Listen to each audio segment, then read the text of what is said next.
Hello नमस्कार दोस्तों, आप सभी का स्टडी अलर्ट के डिजिटल प्लेटफॉर्म पे हार्दिक स्वागत और अभिनंदन है। आप सभी को पता है आज 21 मार्च से आपका जो फोर्थ ग्रेड यानी चतुर्थ श्रेणी कर्मचारी भर्ती है उसके जो ऑनलाइन आवेदन है या जो आपके फॉर्म है वो आज से शुरू हो गए हैं। तो आज की इस वीडियो में बात करने वाले हैं कि आपका जो फोर्थ ग्रेड यानी चतुर्थ श्रेणी कर्मचारी भर्ती का आपको फॉर्म है ये कैसे भरना है, और इसमें इंपॉर्टेंट बात है कि आपको कौन कौन से डॉक्यूमेंट है इसकी आवश्यकता पड़ेगी। और एक मेरी बात ध्यान से सुनना, आपको है ना फॉर्म एकदम अच्छे से सावधानी पूर्वक भरना है, एक भी गलती आपको नहीं करनी है। मैं कंप्लीट जानकारी आपको दूंगा कि कौन कौन से डॉक्यूमेंट चाहिए, कैसे आपको फॉर्म भरना है, और जो न्यू स्टूडेंट है जिन्होंने ओटीआर नहीं किया है तो उनको कैसे भरना पड़ेगा, और जिन्होंने ऑलरेडी पहले जैसे सीटी वगैरह का फॉर्म भर रखा है तो उनके लिए क्या प्रोसेस रहेगी। यानी कंप्लीट वीडियो में मैं आपको जानकारी देने वाला हूँ। लगभग देखो विद्यार्थियों, आपका 15 मिनट के आसपास का वीडियो होगा। बस फॉर्म भरने से पहले इस 15 मिनट के वीडियो को एकदम अच्छे से देख लेना ताकि आपको कोई भी गलती का सामना न करना पड़े। और जो स्टूडेंट चैनल पर पहली बार विजिट करें तो सब्सक्राइब जरूर कर लेना, क्योंकि आगे आपको इस चैनल पे चतुर्थ श्रेणी कर्मचारी भर्ती यानी फोर्थ ग्रेड की जो तैयारी है वो आपको एकदम अच्छी तरीके से करवाई जाएगी। तो चलिए आज की इस वीडियो को शुरू करते हैं। सबसे पहले आपको पता है आपकी जो फोर्थ ग्रेड की जो वैकेंसी है इसमें टोटल आपकी 53,700 कुछ आपकी इसमें पोस्ट रखी गई है। और इसकी जो एग्जाम है ये आपकी सितंबर के अंदर आपकी एग्जाम हो रही है। सबसे पहले मैं आपको बताता हूँ इसके जो ऑनलाइन आवेदन है इसकी डेट आप ध्यान रखना, 21 मार्च से आपकी ये फॉर्म शुरू है। कब से शुरू है? 21 मार्च से आपके फॉर्म शुरू है और 19 अप्रैल तक आपके फॉर्म भरे जाएंगे। एकदम अच्छे से देख लेना भाई, ठीक है। एक महीने का आपके पास लगभग समय है।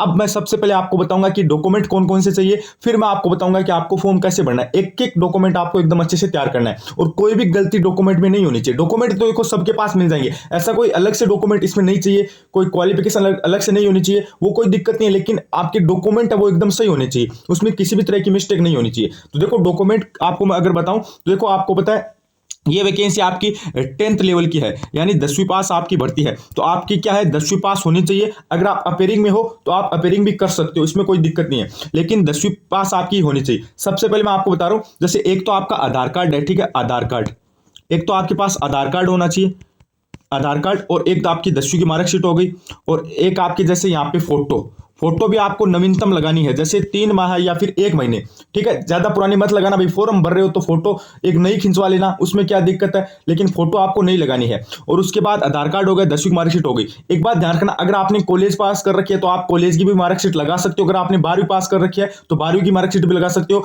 अगर आपने अन्य कोई क्वालिफिकेशन कर रखी है तो उसकी भी आप जो योग्यता है वो लगा सकते हो, लेकिन जो कम से कम है ना मिनिमम, तो वो आपकी 10वीं तो पास होनी ही चाहिए या फिर अपेयरिंग होनी चाहिए। ये बात आपको ध्यान रखनी है। अब देखो मैं आपको बता रहा हूं, आपको है ना जब आप न्यू स्टूडेंट हो या फिर आपने पहले से फॉर्म भर है तो एक बात आप ध्यान रखना, आपका जो ओटीआर है वो आधार से होता है, ठीक है। आधार या फिर जन आधार से आपका ओटीआर होता है, ये बात आप सभी को पता है। तो एक बात आप ये ध्यान रखना, आपकी 10वीं की मार्कशीट में ना, 10वीं की मार्कशीट में आपके जो नाम है ना, जो आपका खुद का नाम है, जो आपके पिता का नाम है, जो आपकी डेट ऑफ बर्थ है, जो जन्म दिनांक, ये तीनों चीजें है ना ये आधार के अंदर मैच होनी चाहिए। ये बात आप ध्यान रखना भाई, आधार के अंदर आपकी ये तीनों चीजें मैच होनी चाहिए। अगर एक भी कुछ भी अगर आपके फादर्स नेम में या फिर खुद के नेम में या फिर डेट ऑफ बर्थ या फिर खुद के नेम में या फिर फादर्स नेम में कुछ भी आपके अलग है, अगर 10वीं मार्कशीट में कुछ और अगर आधार कार्ड में कुछ अलग है तो आप आधार कार्ड को अपडेट करवा लेना, क्योंकि आपको पता है आगे आपकी दिक्कत हो सकती है। इसलिए 10वीं के मार्कशीट के अनुसार ही आपका आधार कार्ड होना चाहिए, ये बात आपको ध्यान रखनी है। और क्योंकि आपको पता है आधार कार्ड से ही आपका क्या होगा ओटीआर होने वाला है, ये बात आपको ध्यान रखनी है।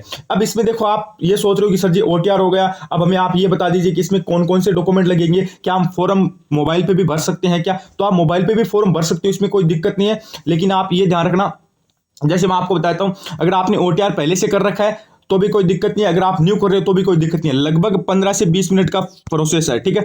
15 से 20 मिनट में आप आराम से फॉर्म भर सकते हो, लेकिन आपको एकदम अच्छे से जानकारी देनी है। सबसे पहले आपको अपना नाम है, ठीक है, मदर्स नेम है, फादर्स नेम है, डेट ऑफ बर्थ है, ये सब चीजें एकदम अच्छे से डालनी है। फिर आपको एड्रेस डालना है अच्छे से, फिर आपको आधार कार्ड से वेरीफाई है ये करना है, और फिर आपको जैसे अपनी क्वालिफिकेशन है ये डालनी है, और उसके बाद आप फॉर्म आराम से भर सकते हो। फोटो और सिग्नेचर है ये भी आपके नवीनतम होने चाहिए, ये बात आपको ध्यान रखनी है।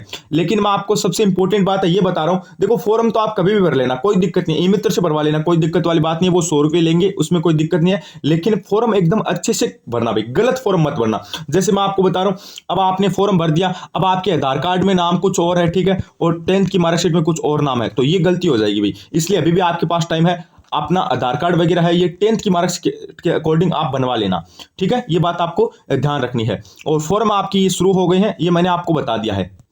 और उसके बाद फॉर्म भरने के बाद जो आपकी चॉइस है ना, ये मैं आपको अगले वीडियो में बता दूंगा, ठीक है। चॉइस आप अपने हिसाब से लगा देना भाई कि आपको कौन सा विभाग ऊपर रखना है, कौन सा विभाग नीचे रखना है, तो वो आप अपने हिसाब से कर सकते हो, उसमें कोई दिक्कत नहीं है। लेकिन मेन फॉर्म है कि मेन फॉर्म कैसे भरना है, तो देखो न्यूनतम योग्यता आपको पता है यहाँ पे 10वीं पास रखी गई है और 18 साल उम्र आपकी होनी चाहिए। अब आप बोलोगे 18 साल कब तक होनी चाहिए, तो 18 साल है ना आपकी ये 2026 तक होनी चाहिए भी, ठीक है। अगर आपकी 2026 तक 18 वर्ष पूर्ण हो रही है तो आप फॉर्म आराम से भर सकते हो। पशु परीक्षण में भी काफी सारे विद्यार्थी इस वजह से रह गए थे कि वो क्या सोच रहे थे कि 2000 जैसे 24 तक ये होनी चाहिए 18 साल, लेकिन उसमें 2025 तक कर रखी थी। और सेम यही प्रोसेस यहाँ पे 2026 तक काउंट कर लेना, एक एक साल आप अंगुलियों पर काउंट कर लेना। 26 तक अगर आपकी 18 वर्ष हो रही है तो आप फॉर्म भर सकते हो भाई, और आपको भरना भी है क्योंकि इतनी शानदार 53,000 प्लस पोस्ट पे आपकी भर्ती आई है। इतनी शानदार भर्ती आपको कहीं पे भी देखने को नहीं मिलेगी, तो एकदम अच्छी वैकेंसी है। फॉर्म आपको अप्लाई करना है। और देखो जो न्यू ओटीआर कर रहे हैं तो आधार कार्ड से आप ओटीआर कर लेना। और लेकिन आप एक बात ये ध्यान रखना, अभी भी आपके पास टाइम है, डॉक्यूमेंट सारे सही रखना भाई। 10वीं की मार्कशीट के अकॉर्डिंग ही सारे डॉक्यूमेंट आपकी होनी चाहिए, क्योंकि प्राथमिकता 10वीं की मार्कशीट को दी जाती है, ठीक है।